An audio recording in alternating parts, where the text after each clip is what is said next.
Good morning बच्चों। हमारा जो टॉपिक चल रहा था पार्ट्स ऑफ स्पीच, ठीक है ना। पार्ट्स ऑफ स्पीच में हमारे चल रहे थे बच्चों कंजक्शन का पार्ट चल रहा था, ठीक है ना। तो ये कंजक्शन का जो पार्ट चल रहा था, कंजक्शन में मैंने आपको कराया था कोऑर्डिनेटिव कंजक्शन, कोऑर्डिनेटिंग कंजक्शन यानी उपसर्ग संयोजक, ठीक है। अब हमारा आज होगा बच्चों ये काइंड्स ऑफ, प्रकार के ही नहीं करा रही हूँ मैं आपको, काइंड्स ऑफ एडजेक्टिव। अभी हमारे यही चल रहे हैं kinds of conjunction, kinds of conjunctions, यही चल रहे हैं हमारे। तो आज बच्चों हमारा दूसरा होगा सबऑर्डिनेटिव। कौन सा होगा बच्चों? सबऑर्डिनेटिंग। जो मैंने आपको परसों कराया, कल कराया था कोऑर्डिनेटिंग कंजक्शन, ये चल रहा था हमारा, यानी उपसर्ग संयोजक कंजक्शन चल रहा था हमारा। अब आज होगा हमारा सबऑर्डिनेटिंग, सबऑर्डिनेटिंग कंजक्शन। ये है हमारा बच्चों गौड़ उपवाक्य। कौन सा है हमारा? गौड़ उपवाक्य। इसको हम कहते हैं गौड़ उपवाक्य। इसके बारे में मैं आपको बताऊंगी। ये क्या है हमारा? सबऑर्डिनेटिंग कंजक्शन यानी गौड़ उपवाक्य, ठीक है। इससे पहले जो मैंने आपको बताया था कि कोऑर्डिनेटिव यानी उपसर्ग संयोजक के बारे में मैंने आपको बताया था कि उसके भी 4 प्रकार थे, उसके भी 4 प्रकार थे। कौन कौन से? क्यूमुलेटिव कंजक्शन, मैंने बताया था cumulative conjunction, alternative conjunction, adversative conjunction, adversative conjunction, alternative conjunction और हमारा था इलेटिव कंजक्शन, ठीक है। और हमारा था इलेटिव कंजक्शन। आज हमारा बच्चों चलेगा सबऑर्डिनेटिंग कंजक्शन यानी गौड़ उपवाक्य संयोजक, ठीक है। अब इसके बारे में आप लोग देखिए, इसकी डेफिनेशन लिखिए कि सम कंजक्शंस, आप इसकी डेफिनेशन लिखिए कि ये क्या होता है। सम कंजक्शंस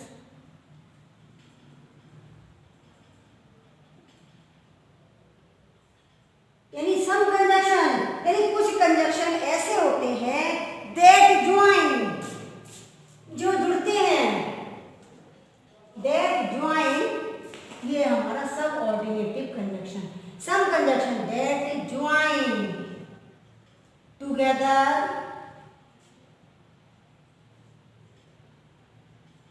यानी some conjunctions that join together a noun clause, together a noun clause, noun clause अथवा an adverb clause, अथवा an adverb clause, यानी एक ऐसा कंजक्शन जो कि जोड़ता है टुगेदर एक नाउन क्लॉज यानी नाउन उपवाक्य को अथवा एक क्रिया विशेषण उपवाक्य को, ठीक है। To some other clauses, to some other clauses यानी दूसरे उपवाक्यों के साथ, समझ में आ रहा है आपको? टू सम अदर क्लॉसेस यानी क्लॉज मीन्स होता है बच्चों उपवाक्य। क्या होता है? उपवाक्य। कि जैसे कुछ कंजक्शन दैट जो कि जोड़ते हैं यानी ज्वाइन, जोड़ते हैं टुगेदर साथ साथ में एक नाउन क्लॉज यानी एक संज्ञा उपवाक्य, एक संज्ञा उपवाक्य अथवा एक क्रिया विशेषण उपवाक्य को टू सम अदर क्लॉसेस जो कुछ दूसरे उपवाक्यों के साथ जोड़ते हैं, वो हमारे सबऑर्डिनेटिव कंजक्शन कहलाते हैं। समझ में आया आपके? अब हम आपको इसके वर्ड्स बताते हैं बच्चों। इसके वर्ड्स में क्या क्या है लिखिए आप, फिर मैं आपको इसके एग्जाम्पल बताऊंगी। वर्ड्स में लिखिए दैट, वेदर,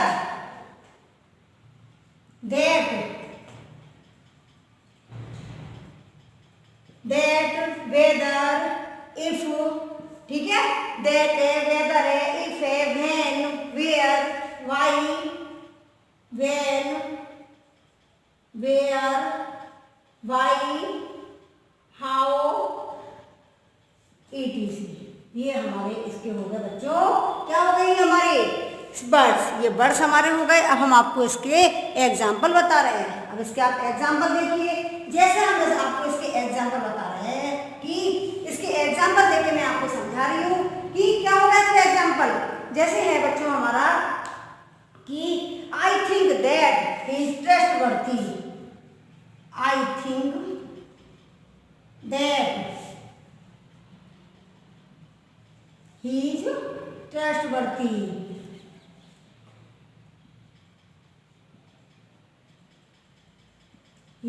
ट्रस्टवर्थी, ये ट्रस्टवर्थी क्या होता है? आई थिंक, मैं सोचता हूँ। अब ये हमारा दैट का उदाहरण हो गया बच्चों, दैट का। आई थिंक, मैं सोचता हूँ, ही इज ट्रस्टवर्थी, जैसे वह विश्वसनीय, यानी मेरा तो ये मानना है कि वो विश्वसनीय है। I think that he is trustworthy. Trustworthy means क्या होता है बच्चों? विश्वसनीय। लिख लो आप चाहो। ट्रस्टवर्थी मीन्स होता है विश्वसनीय, यानी मैं सोचता हूँ, यानी मेरा मानना है कि वो विश्वसनीय है। मुझे तो ऐसी जानकारी है भाई, मुझे तो उस पर उम्मीद है कि वो विश्वसनीय है। ठीक है ना, कि आई थिंक, मैं सोचता हूँ कि वह विश्वसनीय है। ठीक है, अब आप आगे देखिए, इसका उदाहरण देखिए वेदर का। ये पहला हो गया। अब आप दूसरा देखिए, वेदर का उदाहरण देखिए। आई डोंट नो, यानी मैं नहीं जानता। आई डोंट नो, मैं नहीं जानता, यानी आई डोंट नो, मैं नहीं जानता वेदर ही विल कम, वो कब आएगा, मुझे कुछ जानकारी नहीं है।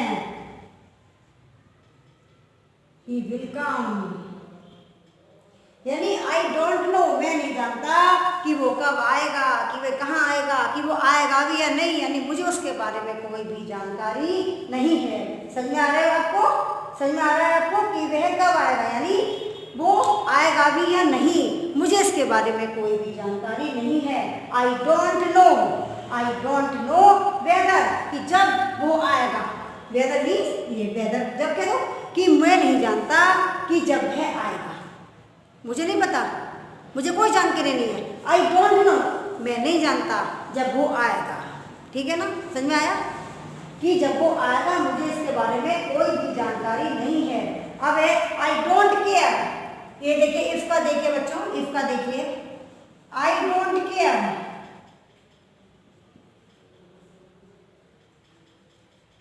मुझे कोई परवाह नहीं है। आई डोंट केयर, मुझे कोई परवाह नहीं है। इफ ही कम्स और नॉट, इफ ही कम्स और नॉट, यानी मुझे कोई, इसका उदाहरण देखिए, ये इसका उदाहरण है। आई डोंट केयर, मुझे कोई भी परवाह नहीं है, मुझे कोई भी चिंता नहीं है यदि वो आता है या नहीं, चाहे वो आए या वो ना आए, मुझे कोई भी परवाह नहीं है। समझ में आ गया आपको इसका एग्जाम्पल? इसका एग्जाम्पल समझ में आ गया आपको बच्चों? अब आप देखिए वेन का नंबर 4, ये वेन का एग्जाम्पल बता रही हूँ मैं। वेन का एग्जाम्पल देखिए, do you know, do you know, क्या आप जानते हैं? वेन, यानी वेन बॉम्बे, बॉम्बे में अराइव्स,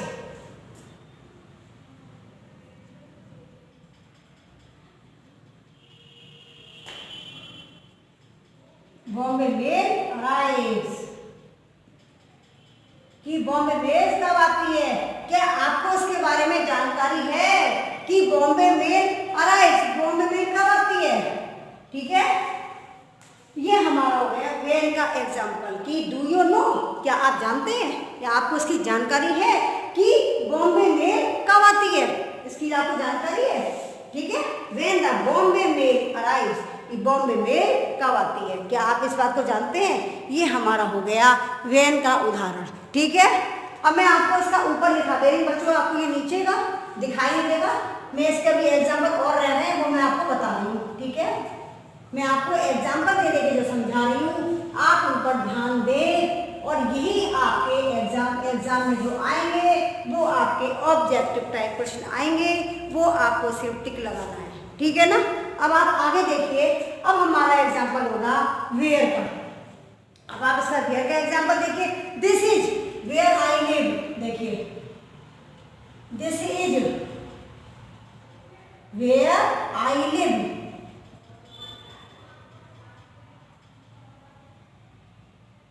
यानी this is where I live, ये हमारा हो गया किसका उदाहरण, वेयर का, कि ये वही स्थान है, यानी दिस इज ये वही है जहां मैं रहता हूं। ठीक है, ये वही है, यानी ये वही जगह है वेयर आई लिव। जैसे कोई पूछता है आप कहाँ रहते हो, तो दिस इज यही है, यही वो स्थान है वेयर आई लिव, जहां मैं रहता हूँ। ठीक है, ये हो गया हमारा वेयर का एग्जाम्पल। अब आप देखिए वाई, वाई मीन्स क्यों, वाई मीन्स क्यों। I don't understand. I don't understand. मैं नहीं समझता, यानी I don't understand, मैं नहीं समझता why he was punished. Why he was punished. यानी मैं नहीं समझता, ये हो गया हमारा वाई का। आई डोंट अंडरस्टैंड वाई, ये हमारा हो गया बच्चों वाई का एग्जाम्पल, यानी मैं नहीं समझता वाई ही वाज पनिश्ड, उसे क्यों दंडित किया गया था। समझ में आया आपके, कि मुझे नहीं पता भाई, आई डोंट अंडरस्टैंड, मैं नहीं समझता, वाई ही वाज पनिश्ड, उसे दंडित क्यों किया गया था, मुझे इसके बारे में कोई जानकारी नहीं है। तो ये हमारा सब आता है कोऑर्डिनेटिंग कंजक्शन के अंतर्गत, ये हमारे एग्जाम्पल आते हैं। अब हम आपको बता रहे हैं हाउ। हाउ का देखिए आप नंबर 7, यानी टेल मी, मुझे बताओ, how, how you manage it, आपने इसे मैनेज कैसे किया। हाउ का उदाहरण हो गया ये, कि टेल मी, मुझे बताओ, हाउ यू मैनेज इट, आपने इसे मैनेज कैसे किया। ये हमारा एग्जाम्पल हो गए, इसके सारे एग्जाम्पल हो गए। ये हमारा हो गया हाउ का एग्जाम्पल। टेल मी, मुझे बताओ, हाउ यू मैनेज इट, आपने इसे मैनेज कैसे किया। समझ में आया आपको, ये आपका हो गया बच्चों काइंड ऑफ कंजक्शन में जो हमने अभी कराया था, सबऑर्डिनेटिंग कंजक्शन। ठीक है, अब हमारा अगला चलेगा कोरिलेटिव कंजक्शन। ठीक है, नंबर 3। अब हम इसको रफ कर रहे हैं बच्चों। ठीक है,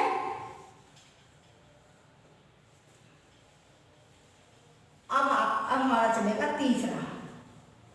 तीसरा प्रकार। तीसरा प्रकार आप देखिए बच्चों, तीसरा प्रकार है हमारा कोरिलेटिव कंजक्शन। तीसरा प्रकार कोरिलेटिव कंजक्शन।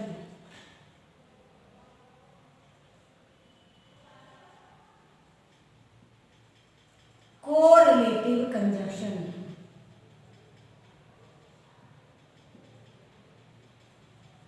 कोरिलेटिव यानी क्या होता है ये, सहसंबंधी समुच्चय बोधक के कोरिलेटिव कंजक्शन, सहसंबंधी समुच्चय बोधक।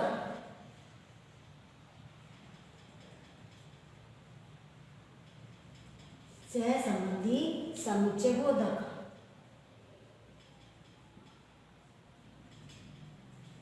कोरिलेटिव कंजक्शन यानी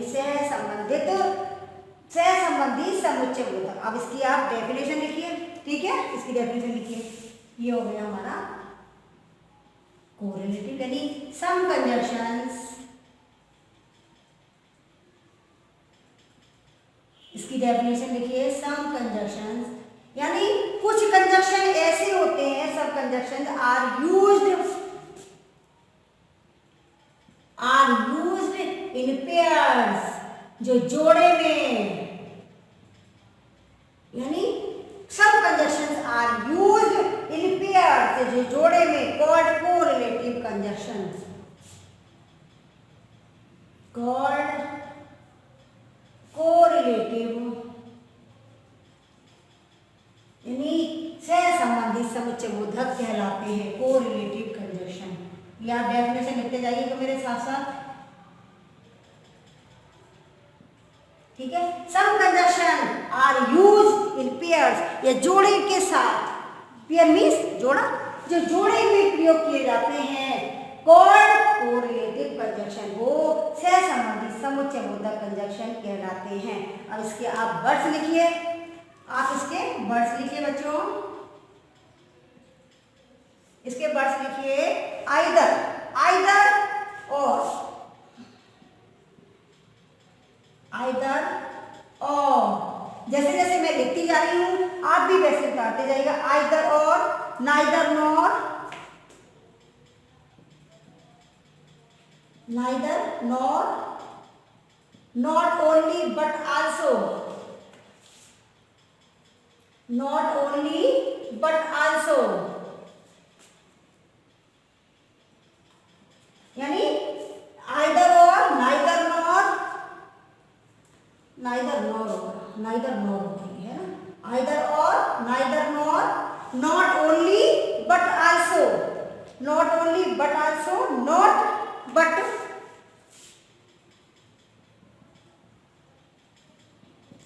आप लिखते जाइएगा नॉट बट,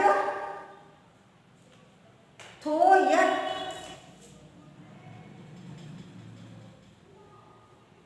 थो यट, ये आप लिखते जाइएगा थो यट, वेदर और,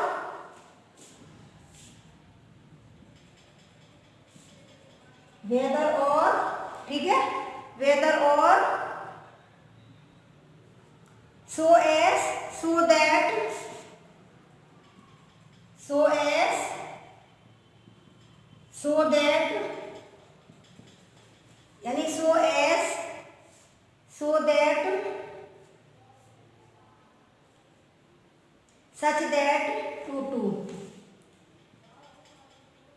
सच दैट, ये हो गए हमारे इसके शब्द। क्या हो गया कि either or, neither nor, not only but also, not but, not dot dot dot but, तो मीन्स यद्यपि, और yet, whether or, so as, so that, such that, to, ठीक है ना, ये हमारे शब्द हो गए। इसके अंतर्गत कोरिलेटिव कंजक्शन के अंतर्गत हमारे ये शब्द हो गए। और सच दैट, बच्चों सच दैट भी होता है, सच दैट, सच दैट भी हो गए हमारे, ये हो गया हमारा सच दैट, ठीक है, ये हो गया हमारा सच दैट। कौन कौन से शब्द हो गए बच्चों, either or, neither nor, not only but also, not only but also, not but, थो यट, और वेदर और, both and, both and, both and, ये हमारे हो गए बोथ एंड, यानी बोथ एंड, बोथ मीन्स दोनों, एसो, एसो भी होता है, एसो, एसो ईटीसी, इतने शब्द हमारे हो गए, as so, so as, so that, such that, to, such that, both and, as so इत्यादि, ठीक है ना। ये हमारे हो गए कोरिलेटिव कोरिलेटिव कंजक्शन के अंतर्गत हमारे ये शब्द आ गए बच्चों, ठीक है। अब मैं आपको इसका एग्जाम्पल देके समझा रही हूँ, आप एग्जाम्पल ध्यान से सुन ले जिससे आपको समझ में अच्छी तरह से आ जाए बच्चों, ठीक है ना। अब आप इसके एग्जाम्पल देखिए बच्चों, आइदर और, पहला है हमारा आइदर और, इसका एग्जाम्पल बता रही हूँ मैं आपको, आप लिखते जाइए एग्जाम्पल, आइदर और, आइदर और मीन या तो या, ठीक है, या तो या, ही is either a fool or a, he is either, he is either a fool, he is either a fool or a madman, mad यानी पागल, ठीक है, यानी वह या तो एक मूर्ख है अथवा एक पागल आदमी, ठीक है, समझ में आया। ये हमारा हो गया आइदर और का एग्जाम्पल, यानी वो या तो एक मूर्ख है अथवा एक पागल आदमी, ठीक है, समझ में आया आपको। ये हमारा हो गया आइदर और का एग्जाम्पल, समझ में आया आपको। अब देखिए आप नाइदर नॉर का देखिए, ये हो गया पहला, अब दूसरा देखिए आपको कि नाइदर नॉर का क्या होता है बच्चों, neither Joshi nor Shastri, neither Joshi and Shastri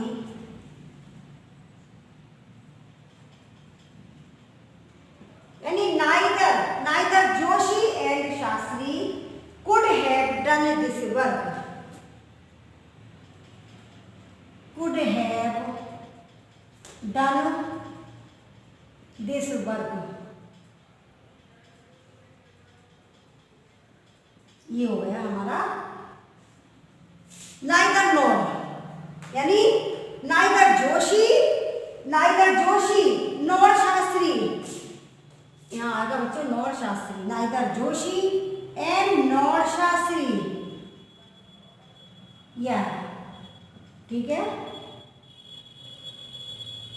Shastri, यानी ना ही इसका है नाइदर नॉर, ना ही ना तो ना, ठीक है, नहीं तो नहीं, ठीक है, इसका मतलब है तो ना तो जोशी और ना ही शास्त्री इस काम को कर सके, ठीक है ना, ये समझ में आया आपको, ये हो गया हमारा नाइदर और नॉर, ये नाइदर नॉर, ये तो हो गया आइदर और का example, he is either a fool or a madman, यानी वह या तो एक मूर्ख है अथवा एक पागल आदमी, ठीक है ना। अब अगला है हमारा neither Joshi and nor Shastri could have done this work, यानी ना तो जोशी और ना ही शास्त्री इस काम को कर सके, समझ में आया आपको, ये हमारा हो गया बच्चों नाइदर नॉर, नहीं तो नहीं, ठीक है, समझ में आया आपको, नहीं तो नहीं, ये आपके समझ में आया होगा अच्छी तरह। ये एग्जाम्पल दे दे के मैं आपको समझा रही हूँ, आप इसको ध्यान से सुनते जाइएगा। अब मैं बच्चों ऊपर का बिगाड़ रही हूँ थोड़ा, फिर नीचे तक दिखेगा नहीं, मैं ये डेफिनेशन बिगाड़ के मैं आपको एग्जाम्पल अभी इसके और दिखा रही हूँ, ठीक है ना, जिससे आपको अच्छी तरह से समझ में आएगा। एग्जाम्पल से क्या है, एग्जाम्पल लिखा के मैं आपको जब समझा देती हूँ, पूरा डिस्क्राइब कर देती हूँ, तो आपको समझ में जल्दी आ जाएगा। अब है हमारा नॉट ओनली बट आल्सो, अब ये देखिए तीसरा एग्जाम्पल देखिए बच्चों, तीसरा एग्जाम्पल देखिए नॉट ओनली बट आल्सो, कि not only Ram but Shyam also, यानी नॉट ओनली बट आल्सो, ये देखिए आप इसका एग्जाम्पल ये वाला है नॉट ओनली बट आल्सो, यानी not only Ram, not only Ram, not only Ram बल्कि बट श्याम आल्सो,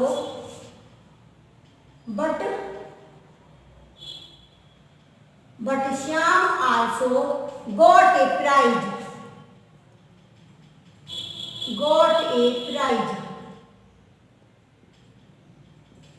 यानी ना केवल राम ने बल्कि श्याम ने भी एक इनाम पाया, यानी उसको भी एक इनाम मिला, गॉट मीन्स मिलना या पाया, यानी not only but also, not only but also, कि not only Ram but Shyam also got a prize, यानी ना केवल राम ने बल्कि श्याम ने भी एक प्राइज पाया, यानी दोनों को ही प्राइज मिला, केवल राम ने नहीं बल्कि श्याम को भी एक इनाम मिला, ठीक है, समझ में आया आपको, नॉट ओनली बट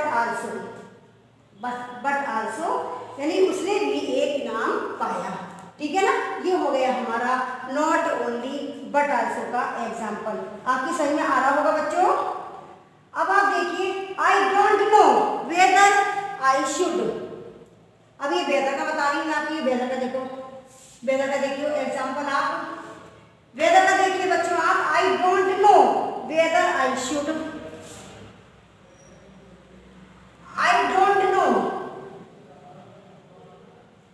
यानी मैं नहीं जानता, I don't know whether,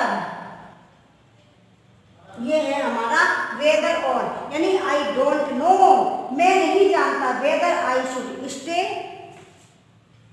I should stay यानी मुझे यहाँ रुकना चाहिए अथवा गो बैक या यहाँ से वापस जाना चाहिए, ये बात मैं नहीं जानता, ये हो गया हमारा वेदर और का। देखो ये शब्द आया बच्चों हमारा, ये वेदर और यानी आई डोंट नो मैं नहीं जानता, I don't know whether I should stay अथवा गो बैक, यानी मुझे यहाँ पर रुकना चाहिए। स्टे मीन्स ठहरना, स्टे मीन्स ठहरना, कि मैं नहीं जानता, आई डोंट नो वेदर, कि मुझे यहाँ पर रुकना चाहिए मतलब ठहरना चाहिए अथवा यहाँ से वापस जाना चाहिए। गो बैक, गो बैक यानी वापस जाना, गो बैक वापस जाना।